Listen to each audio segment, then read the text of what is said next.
揭開迷霧，係咪就可以睇清真相？邪字號典當鋪第5集。如果你中意聽奇聞怪談，又或者奇案怪案懸案，歡迎你 subscribe 本頻道，俾個 like， 撳叮叮鐘。老槐樹喺路燈嘅照射底下顯得樹影婆娑，冷冷清清嘅街道上淨得翻陸飛一個。係咪我疑神疑鬼呢？陸飛有啲疑惑咁左望右望，佢攞低咗店主外出有事電話嘅牌，打開咗門，直接入翻到後院。呢個時間點，古玩街係冇可能再有咩顧客噶啦。陸飛諗住沖個涼就上床瞓啦。多寶軒嘅事再慘再淒涼再驚悚都好啦，終歸同佢無關，而且好有可能根本就冇咩邪物，係街上嘅人以訛傳訛嘅啫。警方晏晝先係將人帶走，調查結果邊有咁快出到嚟嘅？諗到聽日仲要去劉富貴嘅朋友屋企收邪物，陸飛就揈一揈頭，好似想將腦海裏邊嘅雜念全部拋走晒，眯埋眼就瞓覺一樣。第二日一大早，佢打開咗當鋪嘅大門，劉富貴如約而至，手上仲拎住份早餐添。哎呀，小陸掌櫃，早晨啊！啊，富貴叔，早晨啊！如果冇咩問題嘅話呢，我哋而家出發啦吓！劉富貴揸嘅係一架商務嘅保姆車，空間好大，好闊落，坐落亦都好舒服。喺路上，兩個人就難免傾起關於多寶軒嘅事。呢個老娘呢，肯定係俾人陰咗噶啦。我早就勸過佢，做人做事唔好做到咁盡，留翻3分薄面俾人啊嘛。佢係都唔聽。唉，富貴叔啊，你知唔知佢收咗樣咩嘢？劉富貴擰擰頭，佢嘅2層雙下巴一齊跟住揈咗揈。具體係啲乜嘢我唔知啊，但係肯定呢係啲污糟邋遢嘢嚟嘅。嗰日見佢喺外頭翻嚟，攬住樣嘢攬到實一實，嗰樣嘢搵黑布包到密密實實噶。雖然講呢我冇睇清楚，但係嗰樣嘢唔知點解硬係覺得佢有啲陰森咁，好似有股殺氣咁嘅。大家都喺古玩行撈咗咁耐啊，雖然係比唔上你哋邪字號對眼咁利，但係呢多多少少都鍛煉出咗啲眼力嘅。我當時覺得唔係幾好噶啦，就旁敲側擊問咗佢收咗咩好嘢啊咁。佢話呢係個大老闆揾咗好耐嘅寶物，佢好唔容易先係喺一戶鄉下人家嗰處收翻，但係呢佢收收埋埋，根本冇話我知係咩嚟，好似放死我搶佢生意咁。邊有咩大老闆會收啲帶有殺氣嘅嘢噶？我估佢實聽係俾人陰咗鑊嘅真。細估唔到第二日就出事啦，仲咁陰功添。陸飛當堂頭皮發麻，哇，咩深仇大恨啊大佬，咁嘅手段太過殘忍啦啩。開講又話禍不及妻兒，對方仲要令到梁老闆親手將自己老婆同細路個頭斬落嚟，簡直比直接殺咗佢更加痛苦。唉，呢個世界上冇底線嘅人唔通仲少咩？劉富貴感慨咗句，然後開始擦鞋啦噃。如果人人都好似你哋邪字號咁善良正義，專收邪物，救人積德，咁啊天下太平咯。陸飛心諗，我哋邊有咁高尚啊？我哋只不過係撈一門偏門嘅生意啫。喂，唔講老娘佢啦，我哋今日呢係去我朋友屋企收邪物嘅。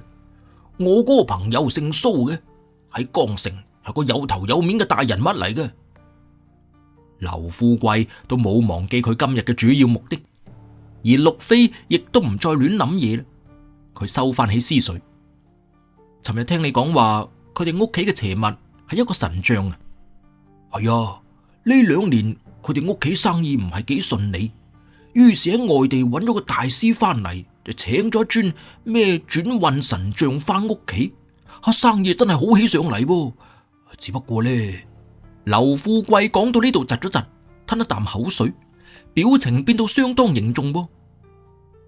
佢哋屋企裏邊啲人啊，就一個跟住一個咁出事啊！啊？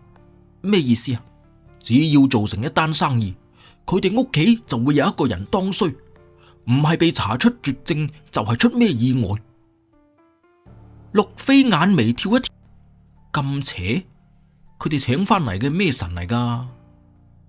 劉富貴藐藐嘴話啦：我淨係知係從南洋嗰邊使重金請翻嚟嘅，早就聽聞話嗰邊啲嘢邪邪嘅嘅咁嘅，都唔知佢哋點諗嘢嘅，居然趯去嗰邊請神喎。如果真係要攞人命嚟換財運嘅話，咁怕且一定係個邪神頂。嗱，邪神就唔容易對付，比一般嘅邪物要更加兇狠狼死嘅。劉富貴望咗眼陸飛嘅面色，好輕鬆咁話：哦，冇相干嘅，去到嗰度呢，你先過下眼，能夠收得到啊，當然最好啦。不過唔收得，我哋亦都冇咩損失。但係呢，我相信小陸掌櫃你嘅本事嘅，呢個天底下就冇你哋邪字號收唔到嘅邪物。陸飛忽然好嚴肅咁望住富貴，富貴叔啊，你上世係咪個養馬嘅人嚟噶啦？啊，咩意思啊？如果唔係啊，你點會咁中意拍馬屁嘅呢？劉富貴惡咗惡，然後好唔好意思咁笑一笑。我講真噶，真心說話嚟噶。前邊就到啦。講完，佢一打軚，將架車駛向一座非常咁高大氣派嘅大門前。呢座大門兩邊有兩條柱，柱上各有一條盤龍纏繞。盤龍嘅後邊係入口處嘅一個巨大嘅造景，喺一片高大青翠嘅假山底下，係好清澈嘅嘩嘩聲嘅溪水。喺溪水嘅正中央有一粒巨大嘅乳白色嘅石珠，不停咁喺處轉動。喺風水學上嚟講，呢個係叫做藏風納氣嘅布局。而造景後邊係好多嘅奇珍樹木，而喺呢啲樹木嘅遮掩底下，可以若隱若現咁見到有啲設計得相當考究嘅建築輪廓。陸飛微微嚇咗一跳，龍騰溪谷呢片別墅居喺江城係好有名，同謝堯所住嘅嗰棟小別墅唔一樣。呢一片別墅唔係話有啲錢就可以住得到嘅，住得喺入邊嘅人非富則貴，富仲要係首富嘅嗰個級別，而所謂嘅貴呢，係真係手上有權有勢嘅權貴啊！劉富貴一身市井氣，常年都只不過喺古玩街度撈，居然有呢種級別嘅朋友，唔通呢條友真係咁深藏不露？陸飛忍唔住望多咗佢一眼。呢架車太入啦，唔係幾好意思揸入去嘅，乜勞煩小陸掌櫃跟我行多兩步啦。劉富貴將架車停咗喺龍溪谷小區外邊嘅停車場。哦，唔緊要。兩個人行到去嗰座好氣派嘅大門前，劉富貴上前笑笑口咁同身材挺拔嘅保安講咗幾句說話。嗰位保安用對講機確認咗佢兩個嘅身份同埋目的之後，就放咗佢兩個入去。兜過嗰片巨大嘅造景山，兩個人行向別墅區。呢度呢，可以話亭台樓閣曲徑通幽，一草一木都非常講究，而且面積之大就好似係一座超大型嘅園林一樣。你話如果要陸飛自己行入嚟，實聽會蕩失路頂。佢呢就好自覺咁整理咗下自己身上嘅衣衫，心入邊就諗：呢個劉富貴又唔早啲單聲嘅，早知我換翻件似樣啲嘅衫啊！而家呢一身咧咧啡啡咁，都唔夠人家睇門口嘅保安件衫咁靚咧。9號別院，呢度就係蘇家啦。嚟到一棟巨大而且氣派嘅別墅之前，劉富貴停低腳步。蘇總佢呢喺我呢處買過幾次古董，覺得我做生意價格公道，份人可靠，所以託我揾人幫手嘅。咪睇佢哋屋企有權有勢啊！其實蘇董呢個人呢唔會點擺款啊，好好相與嘅。劉富貴一邊講一邊伸手撳門鈴。呢個時候有把聲淡淡咁傳出嚟啦，邊位啊？喂，蘇董啊，係我啊，阿柳仔啊。劉富貴對住攝像頭露出副擦晒鞋嘅笑意。哦，等等啊！2秒鐘之後，嗰棟又厚又重又紮實嘅雕花大門，嘅一聲打開。小陸掌櫃，請啦。陸飛同劉富貴一齊行咗入闊落嘅大院。劉老闆係嘛？請跟我嚟。一個管家咁嘅樣嘅老人將佢兩個帶到去別墅嘅偏廳。兩位，我哋老爺正喺醫院趕緊翻嚟，好快出去到噶啦。兩位如果唔介意嘅，可以先去拜一拜佛母。嗱，喺偏廳嘅門口，呢位管家好似好小心咁講咗呢一番說話，似乎好驚有啲唔知乜嘢偷聽到佢嘅說話咁嘅。拜佛唔係邪神咩？點解仲要拜？劉富貴望咗眼陸飛，陸飛岌岌頭話：好，咁就去望一眼先啦。啊，請。管家拱開大門，一陣香灰味撲面而嚟，出現喺佢兩個面前嘅係一片昏暗之但係好奢華嘅偏廳。陸飛一眼就睇到喺最裏邊挨近牆嘅位置擺咗張供台，供台之上有一尊俾紅布罩住嘅神像。供台之上裝住嘅供香飄起一陣陣嘅青煙，而香爐灰呢就淋滿咗香灰。供品亦都係啲新鮮嘅食物，咁啊好明顯，蘇家嘅人又真係日日好神心咁喺度拜呢尊神像，非常之咁虔誠。只不過偏偏座神像又被紅布冚到密密實實，喺紅布底下透露出一種形狀好奇怪嘅輪廓。睇唔清呢尊到底係咩神像嚟。陸飛於是問管家啦：請問呢尊係咩神呢？之但係佢問完出口，先發覺個管家根本就冇入嚟，只係低眉順眼咁企喺門口外邊。呢個叫做普財佛母，係老爺從南洋一處神廟請翻嚟，十分尊貴嘅。普財佛母？我都仲係第一次聽啫噃。嗱，其實陸飛到而家為止，都只不過接觸過2件嘅邪物，本地嘅嘢都未搞得清楚咧。南洋嗰頭佢更加唔熟啦。不過聽個名都知，應該就係求財嘅啦。你哋係點樣確定家人嘅出事係同呢尊佛母有關？陸飛想話再問清楚啲，之但係管家嘅面口忽然大變。截住佢話：停啊！佢好畏懼咁望咗眼佛像，嚴肅咁話：呢位客人，佛母堂前請注意言辭，參拜之後更加唔好去喐塊紅布，如果唔係衝撞到佛母，後果自負。佢似乎好驚喺佛母面前講咗啲咩說話咁，相當忌諱。陸飛個心啊，噼噗一跳，唔通佛像都可以聽得見嘢嘅咩？管家若有所指咁話：至於屋企嘅事究竟係點，就要睇兩位嘅本事啦。哦，明白啦，我會注意嘅啦。陸飛只能夠小心謹慎啲啦。兩位，請啦。管家做咗個請嘅手勢，然之後就關埋咗偏廳嘅大門。大門一關，成座偏廳一下子變到幽暗起上嚟。供台之上有2盞香火不停咁搖下搖下，令到紅布遮住呢尊神像就顯得更加之陰森恐怖啦。哇，頂啊！做乜鬼關門啊？劉富貴嚇咗一大跳，佢肥肥等等嘅身體馬上挨埋到陸飛嘅身邊。而家門窗緊閉，厚厚嘅窗簾拉到實一實，偏廳明明密不透風，之但係唔知點解硬係有股涼氣喺佢兩個身後湧嚟湧去。佢兩個大住膽行向佛母，劉富貴眼定定咁望住陸飛話：小陸掌櫃啊，聽聞話你阿爺有格物鑑寶嘅本事，你肯定都識個。你放心啦，我唔識。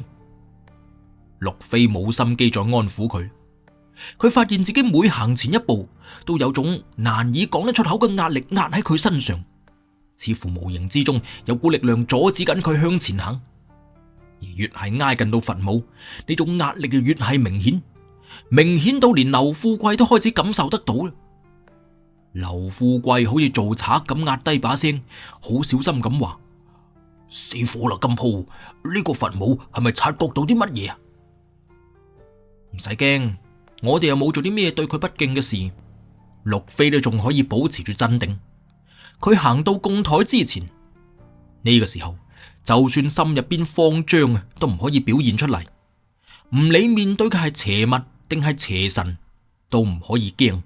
如果唔係，就會俾佢哋撳住嚟砌嘅啦。一絲絲嘅陰冷寒氣係從紅布裏邊滲出嚟。呢尊佛母明明只有半個人咁高，之但係擺喺供台之上，就俾人一種高高在上嘅壓迫感。陸飛想岳高頭睇清楚佢，之但係就覺得自己嘅頭同埋膊頭分外之咁沉重，似乎俾啲唔知咩壓住咁。條腰呢就不自覺咁烏低落嚟。劉富貴更加誇張，黃豆咁大粒冷汗一滴一滴喺額頭滲出嚟，雙腳不停咁喺處打震，似乎直頭企都企唔住。呢尊佛母威勢咁犀利，唔通真係啲咩南洋嘅神？唔對路噃。陸飛感受到身上呢股冰冷，呢種凍呢係陰心刺骨嘅凍嚟，擺到明就係陰氣，陰氣壓陽火。就算南洋嘅神再唔同都好啦，散發出嚟嘅都冇可能係陰邪之氣啩，絕對唔可以向呢啲邪嘅嘢低頭。如果唔係，陽火一弱，運勢低迷，唔係病就係行衰運噶啦。諗到呢一層，陸飛把心一橫，頂住嗰股陰冷嘅壓迫感，咬實牙關岳高頭嚟。而隨之而嚟嘅係一股更加沉重嘅壓力，直頭好似有千斤咁重。陸飛只聽見耳仔嗡嗡聲響，頭皮好似要炸裂開一樣，眼前嘅畫面開始扭曲啦。嗰尊佛母嘅神像好似萬花筒咁不停咁喺度轉，陸飛當堂覺得成個人天旋地轉。而就喺呢個時候，佢忽然感覺到心口一熱，一股金光喺佢身上閃過，強橫咁將嗰股壓力頂翻去，嗰股壓力瞬間就飄散。燭火搖曳咗兩下，罩住神像上邊嘅嗰塊紅布似乎擺咗擺，隱約之間就好似有條黑色嘅尾巴閃過一樣，而紅布好快脆耷翻落嚟，就好似一隻手咁將嗰尊神像又再死死咁揞住。陸飛嘅心臟鈴嘣冧咁狂跳，而佢心口嗰度辟邪符瞬間化為灰燼。嗱，原來聽聞話今日要面對嘅邪物有可能係南洋嘅邪神，於是陸飛喺出發前就拎咗一道阿爺留落嚟嘅辟邪符帶喺身上，以防萬一。細估唔到一嚟就派上用場啦！呢個係咩咁巴閉嘅抱財佛母啊？邪機得咁緊要啊？陸飛都仲未見到佢嘅正面，就幾乎領到佢嘢啦。嗱，呢一切只係發生喺一瞬間之間。劉富貴只覺得一陣風吹過，壓喺身上嗰種冰冷嘅感覺突然消失咗啦。佢根本就唔知係咩回事。佢抹一抹面上嘅虛汗，有啲迷惘咁望住陸飛。剛才係咩事啊？只見陸飛企到直一直，平視住嗰尊神像，表情嚴肅，但係一啲都冇驚。唔通剛才係我出現咗幻覺？劉富貴更加拗頭。不過嗰一尊被紅布遮住嘅神像，似乎變到更加陰沉，令佢心入邊忍唔住微微有啲發寒啊！陸飛，我哋喳喳林裝完香就出去啦！劉富貴一邊細細聲咁講，一邊伸手去拎台上邊嘅香燭啦噃。之但係陸飛喐都冇喐，睇個樣似乎完全並冇參拜佢嘅意思。國內嘅神佛，我哋自己都拜唔過嚟，邊有話去拜國外嘅道理啊？劉富貴就肥手窒一窒，佢就唔去攞香，而係馬上細細聲咁問：你係咪睇出咗啲乜嘢啊？陸飛戚一戚膊頭，我又冇透視眼，我睇得出啲咩喎？哎呀，你唔好同你阿叔我賣關子啦，快啲講啦！劉富貴心急到呢，啲汗又開始飆。佢心入邊覺得呢尊佛母真係好邪，擔心拜咗之後會好似蘇家嘅人咁出事。之但係都嚟到堂前啦，如果唔拜一拜，得罪咗佛母，會唔會更加黑仔呢？到底拜定唔拜？你同阿叔講清楚就得噶。陸飛淡淡咁話：反正我哋邪字號係冇拜神嘅習慣嘅。哦，咁我明啦。劉富貴一咬牙，下定決心，陸飛點做，佢就照跟住做就係啦。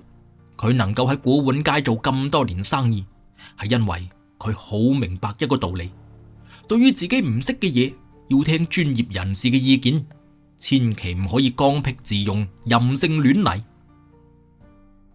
劉富貴喺呢間偏廳嗰度一分鐘都唔想多留啊！你睇成點啊？一唔係我哋出去再講。陸飛岌岌頭，行啦。其實都冇咩好睇。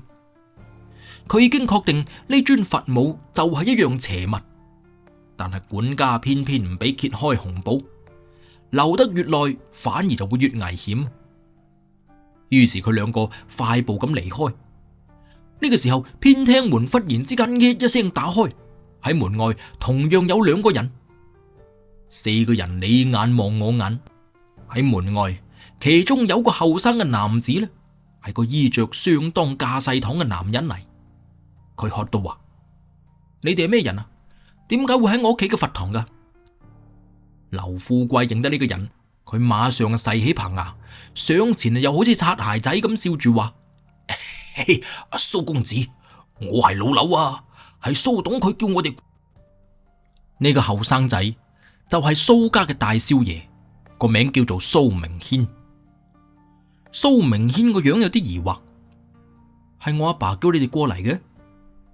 佢好明顯就唔識得劉富貴。佢望咗眼劉富貴同陸飛嘅衣着同埋外表，流露出好明顯嘅輕蔑嘅神色。就算係我阿爸叫過嚟做嘢嘅人，都唔應該擅闖佛堂噶噃。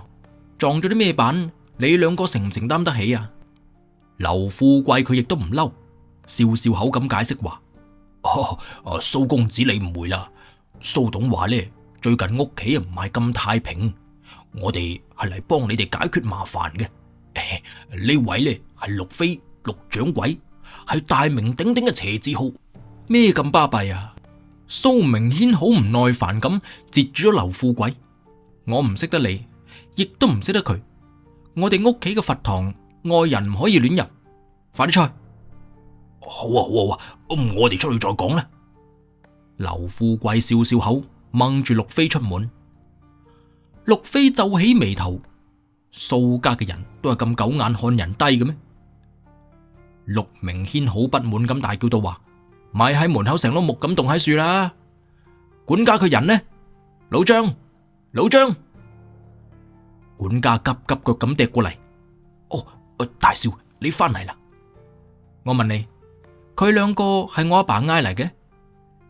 呢兩位確實係老爺嘅客人，老爺仲喺半路上嚟，吩咐我呢先帶兩位去佛堂參拜。估唔到大少呢個時候翻到嚟，正好遇着，係我嘅失職，冇事先向大少爺講清楚。聽到管家咁講，蘇明軒就更加驚訝啦。老豆佢點諗嘅呢？呢兩個人一睇就知唔靠譜嘅啦。肥嗰個呢就一身市儈之氣，明顯係個江湖滾友嚟；而後生嗰個無非就係個死窮鬼，估計都係跟住個肥佬嚟呃飯食嘅。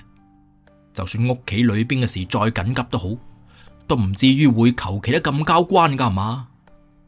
蘇明軒皺起眉頭話：咁你兩個睇出咗啲乜嘢啊？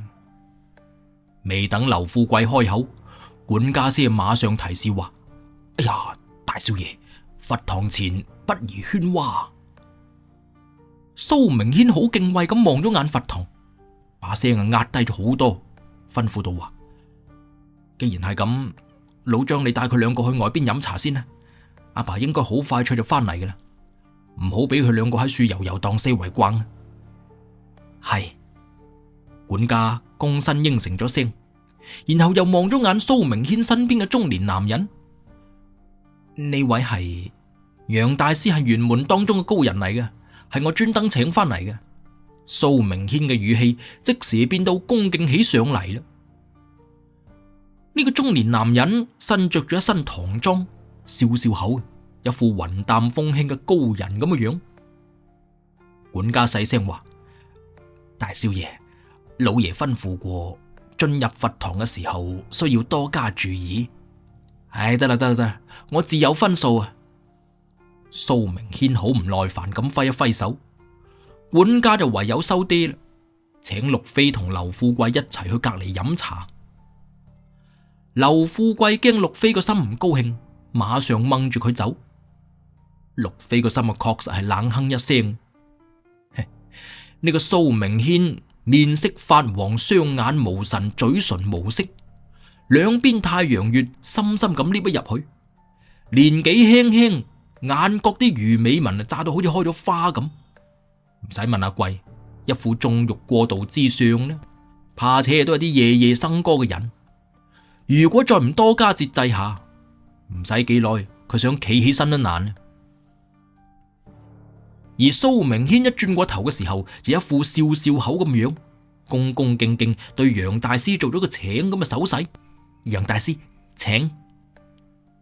之但係呢位楊大師就並冇喐噃，反而轉身講到話：蘇公子，既然你哋已經請過咗其他人，咁啊諗落用唔着楊某人啊。楊某事比較多，比較忙，就先告辭啦吓。楊大師，你千祈唔好走啊！蘇明軒馬上掹住佢，我都唔知我阿爸會突然嗌人嚟噶，呢兩個好明顯係江湖滾友嚟嘅，點可以同楊大師你相比啊？實在係我哋屋企最近發生咗好多事，我阿嫲同阿叔仲有阿媽都查出咗絕症，醫生話情況好危急，我阿爸先至會冇晒分寸㗎咋。楊大師啊，求下你救下我哋啊，事後必有重謝啊！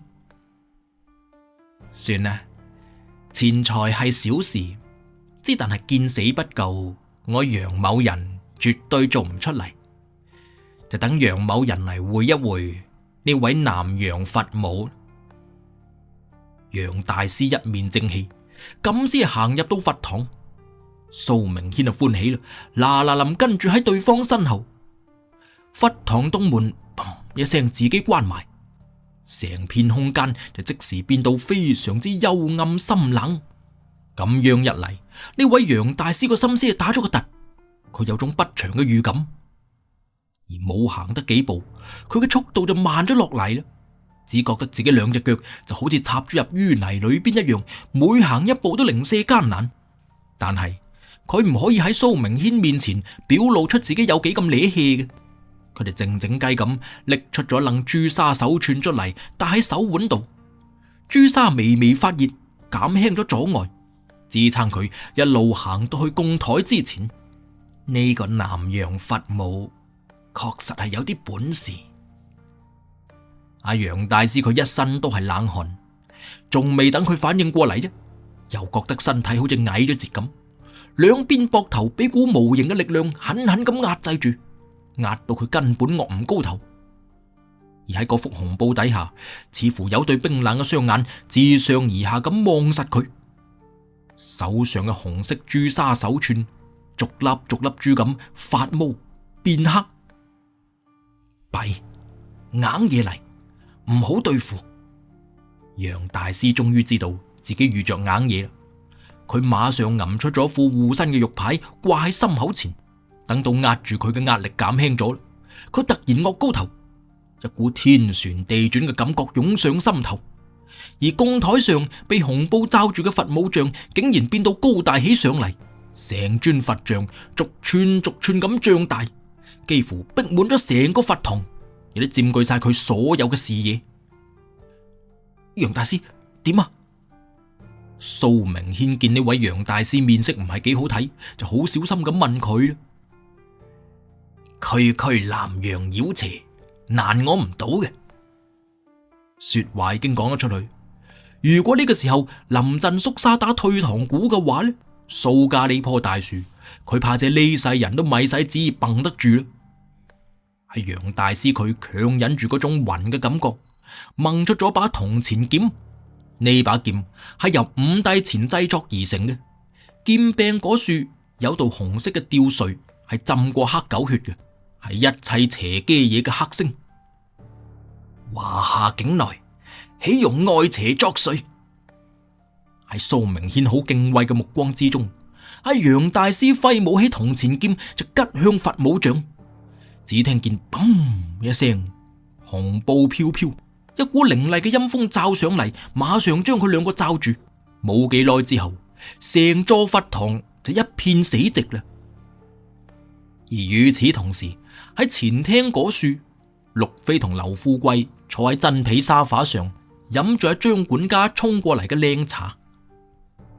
之但係劉富貴嘅囉柚好似生釘咁，佢坐極都坐唔定，不停左擰右擰，左望右望，一陣又望向偏廳嗰邊，一陣又望向大門嗰邊。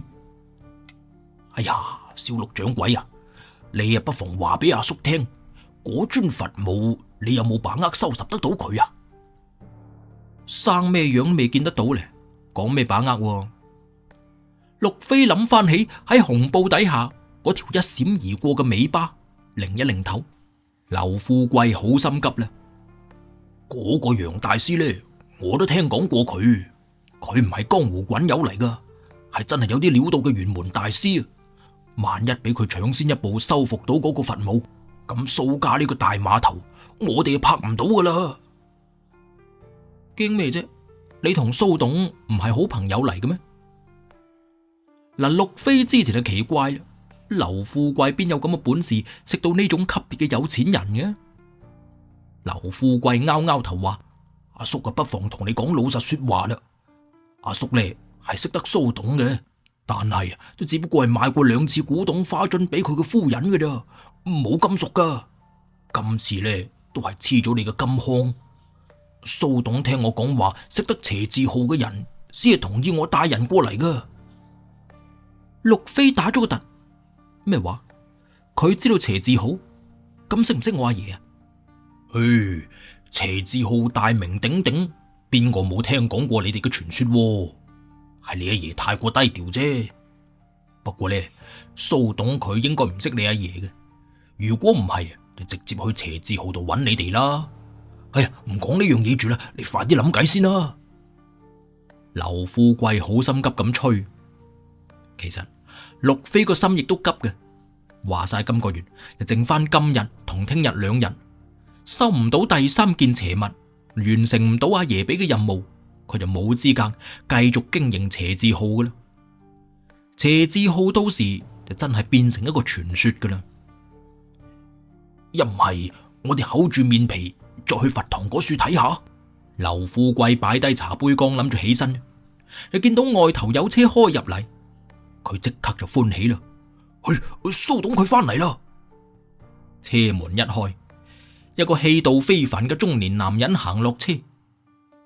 張管家上前，恭恭敬敬咁同佢講咗幾句說話。佢就微微岌岌頭，望向茶室嘅方向。而喺茶室裏邊，劉富貴就好興奮咁對住對方擺擺手。嗰個呢就係蘇立國蘇董啦。蘇立國快步行到嚟茶室，唔好意思，要2位久候。乜說話乜說話，蘇董貴人事忙啊嘛，我哋等咗陣咋，唔緊要嘅，唔緊要嘅。劉富貴啊，馬上好關切咁問：係呢，夫人同老太太佢嘅情況點啊？醫生話唔係幾好，要盡快安排手術。蘇立國眉宇之間有幾分疲倦嘅神色。佢簡單咁一句帶過，跟住就望向陸飛。呢位係？陸飛好有禮貌咁岌岌頭。蘇董你好，我叫做陸飛。呢位蘇董50歲上下，泡額闊面，眉毛濃密，雙眼有神，係大富大貴之相。佢身材高大，兩鬢多少有啲斑白，兼具儒雅同霸氣兩種氣質。陸清源陸老掌櫃係你阿爺啊？冇錯，唔知可唔可以請佢老人家出山呢？唔好意思啊，蘇董，我阿爺唔喺江城，短時間之內亦都趕唔翻嚟。邪字號而家由我嚟打理。嗱，對於唔熟悉嘅人，陸飛就一律咁樣去解釋嘅。蘇立國嘅眼神有幾分失望。吓，唔喺江城啊？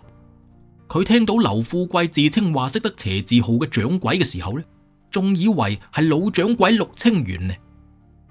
嗱，陸飛雖然係陸清源嘅後人，但係未免後生咗啲啩。邪字號嘅本事佢學到幾分啊？劉富貴馬上講話：蘇董放心啦，小陸掌櫃佢年輕有為，佢嘅本事係我親眼所見嘅，絕對唔輸蝕俾陸老掌櫃噶。兩位早就已經見過佛母，咁有冇咩對策啊？蘇立國征戰沙場咁多年，早就已經喜怒不形於色，絕對唔會好似佢個仔一樣咁冇品，直接就烹人家扯嘅。陸飛望咗佢一眼，呢個蘇立國印堂同眼底下都發黑，面色晦暗，好明顯係揩到啲唔乾淨嘅嘢，而且佢眼皮微微咁喺雪跳，雙眼布滿咗紅血絲，手指仲不自覺咁微微打震，呢個呢係心急同憂患嘅表現，好明顯佢個心已經係急到焦頭爛額噶啦。之但係表面上依然咁淡定咁從容不迫，確實能夠做到首富級嘅人物，心性呢仲係唔簡單嘅。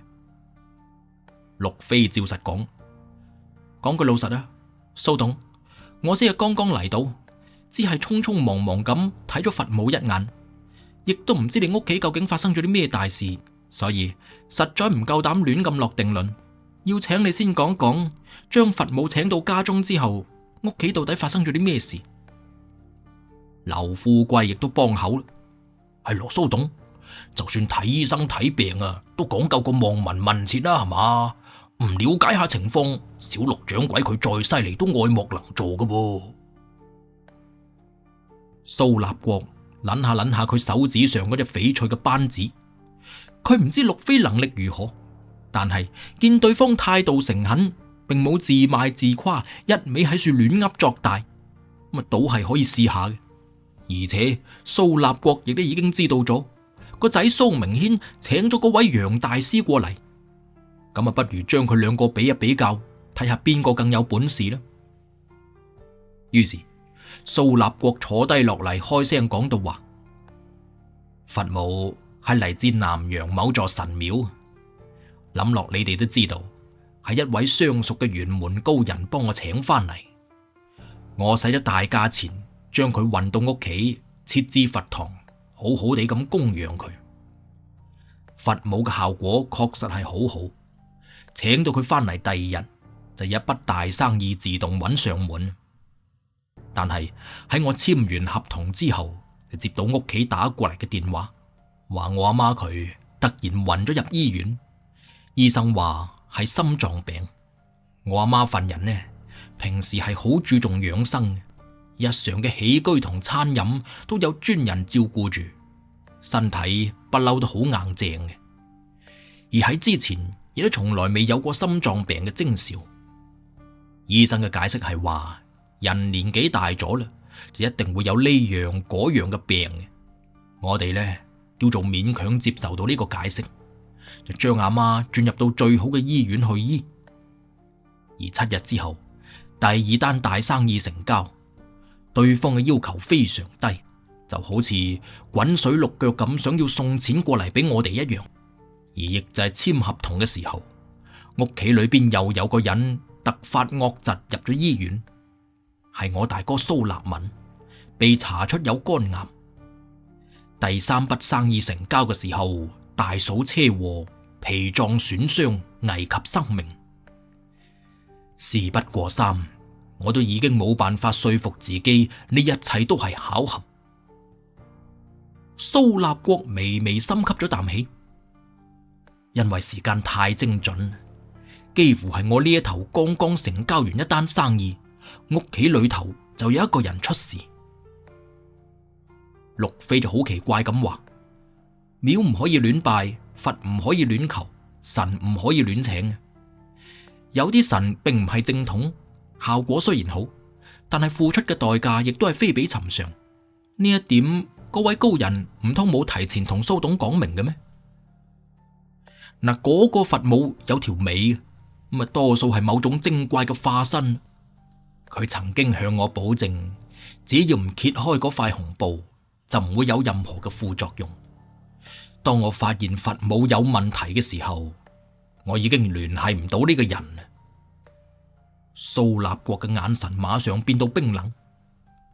陸飛同劉富貴對望咗眼，唔使問阿貴，蘇家好明顯係俾人裝咗冧冚。蘇立國握實拳頭話：我本來諗住停低所有嘅生意，但我仔明軒就咁啱好剛剛簽落咗張單，而呢次出事嘅人係我老婆，佢被查出肺癌。而家我哋屋企4個人都瞓咗喺 ICU， 命懸一線。一筆生意就係一條人命，如果再唔控制住，蘇家嘅人怕且唔使幾耐就死絕啦。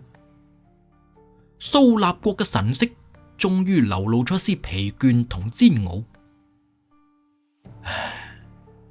唔理係你哋定係楊大師，邊個可以救得到佢哋，就係我蘇家嘅恩人。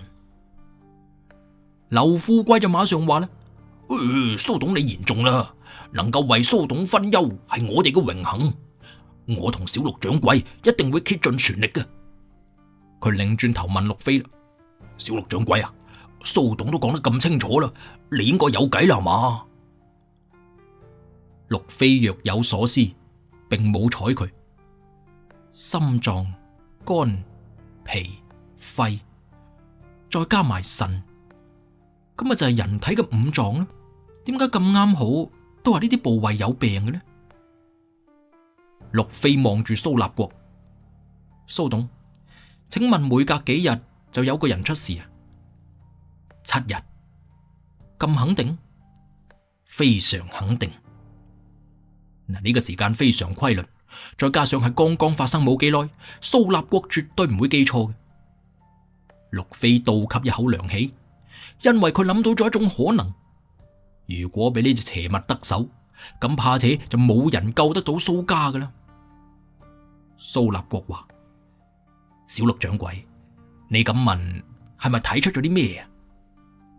陸飛正諗住答，呢個時候只聽見啊一聲，偏廳嗰處傳嚟一陣怪叫。嗱，別墅本來好安靜，呢聲怪叫就顯得非常之咁哽耳啦。老張，咩聲啊？管家佢馬上面色大變，好似係從佛堂嗰處傳過嚟嘅。大少爺同楊大師就喺裏邊，死火，唔會係衝撞到佛母係嘛？哎呀，唔係叫佢唔好輕舉妄動嘅咩？嗱，事關到親生仔嘅安危，就算係蘇立國再點沉穩都好啦，呢個時候都冇辦法淡定。佢馬上起身，大踏步行向佛堂，而管家就慌失失咁一路小跑跟過去。陸飛同劉富貴對望咗眼，亦都跟上。一行人腳步匆匆，剛嚟到偏廳，佛堂厚重嘅大門就砰一聲撞開咗，兩個人跌跌撞撞咁碌出嚟，就係蘇明軒同楊大師啦。佢兩個面無血色，全身飆晒冷汗，好似受到咗巨大嘅驚嚇一樣，顯得係狼狽不堪。管家馬上扶起蘇明軒：大少，你冇嘢啊嘛？蘇立國撳住怒火問道：咩回事？剛才楊大師同佛母鬥法，蘇明軒企都企唔穩，成劈爛泥咁搭咗喺管家身上，嘴唇打震。咁結果呢？大師一劍吉出，將佛母佢壓制住啊！嗱，呢句說話一出口，在場所有人都碌大對眼。劉富貴更加信都唔肯信。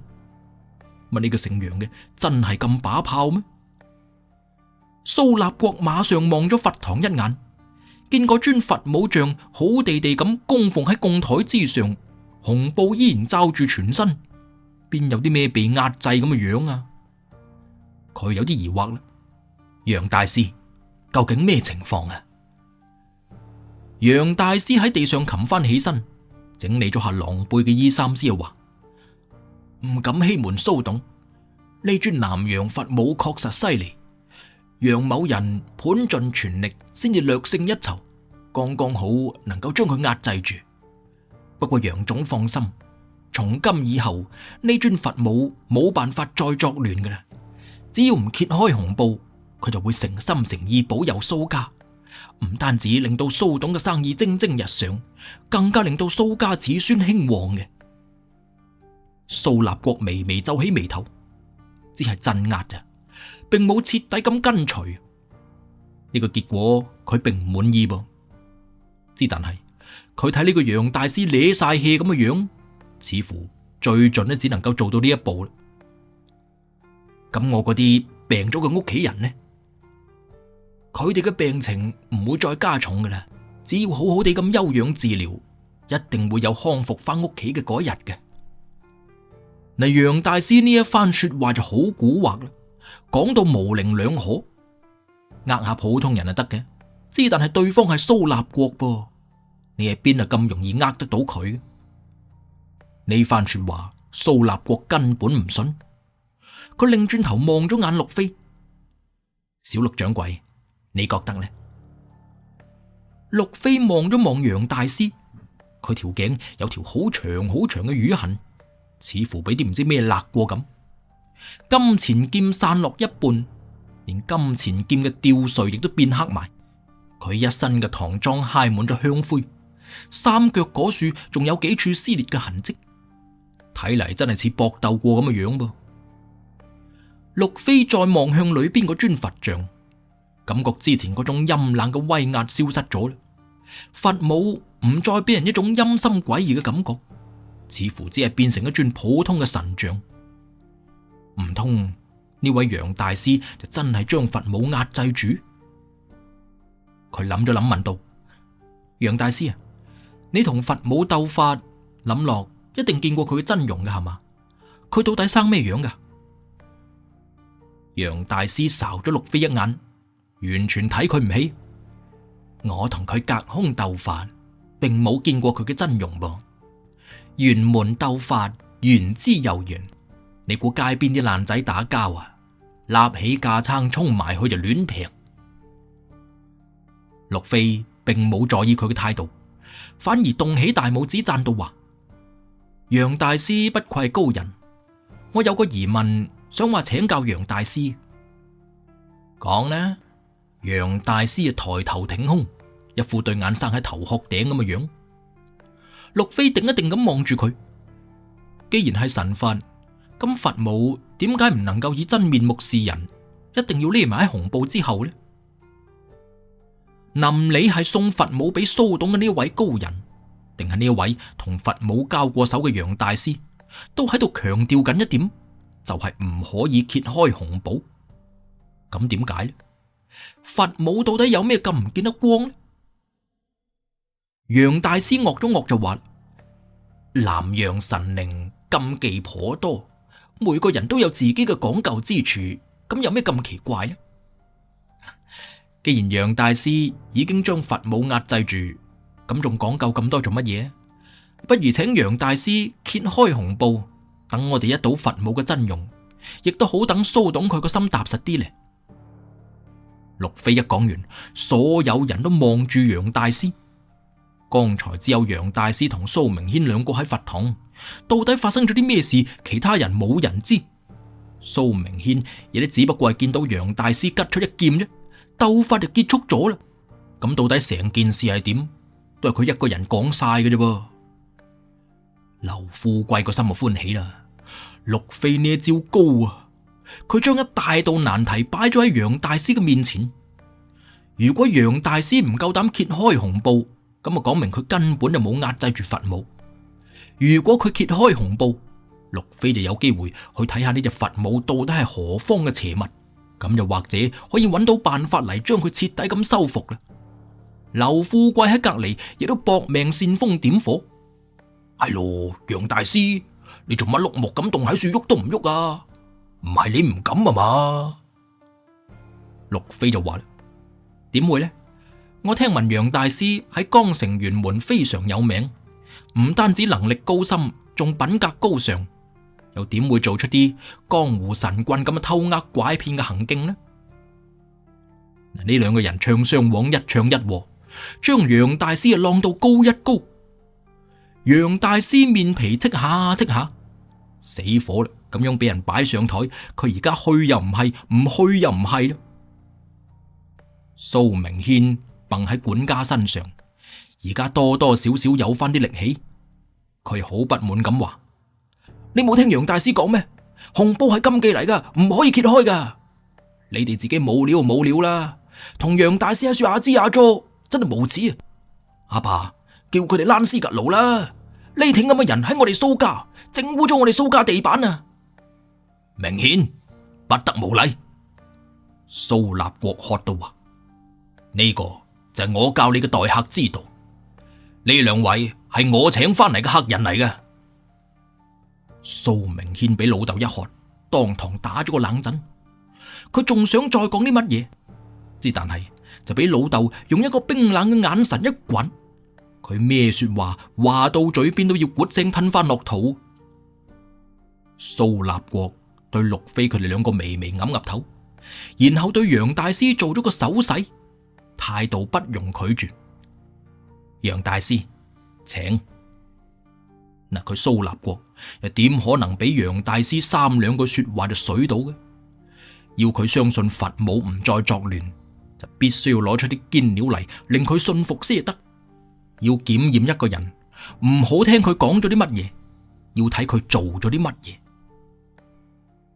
楊大師咕聲吞一啖口水，佢擠出咗個好難睇嘅笑容。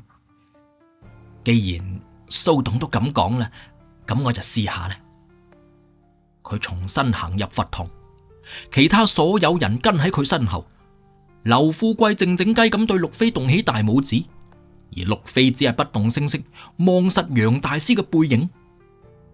楊大師行到供台之前，額頭已經把把聲飆冷汗，身後幾道目光望實佢背脊，佢手都震埋咁伸出手嚟捉住嗰塊紅布。佢先係試探性咁輕輕揭開少少，露出咗佛母嘅底座。只見呢係一對盤膝坐喺蓮花台上嘅雙腳，由青石雕刻而成。過咗冇幾耐，見冇事發生，楊大師亦都喺心度鬆一啖氣，佢咁先放心揭開紅布。紅布慢慢散落嚟，佛母露出真容啦。喺呢刻，所有人嘅心都好似滴到上喉嚨釘一樣，連眼都唔夠膽眨一下。當紅布徹底被揭開，一陣奇怪嘅香味飄散喺成個佛堂之內，佛母嘅真容終於展現喺大家嘅眼前。所有人岳高頭仰視佛母，眼神充滿咗種難以置信嘅神色。一時間，所有人都呆咗啦。邪物典當譜第5集，歡迎喺評論區留低你想同我哋講嘅說話。如果你中意聽奇聞怪談，又或者奇案怪案懸案，歡迎你 subscribe 本頻道，俾個 like， 撳叮叮鐘。我哋下期再見。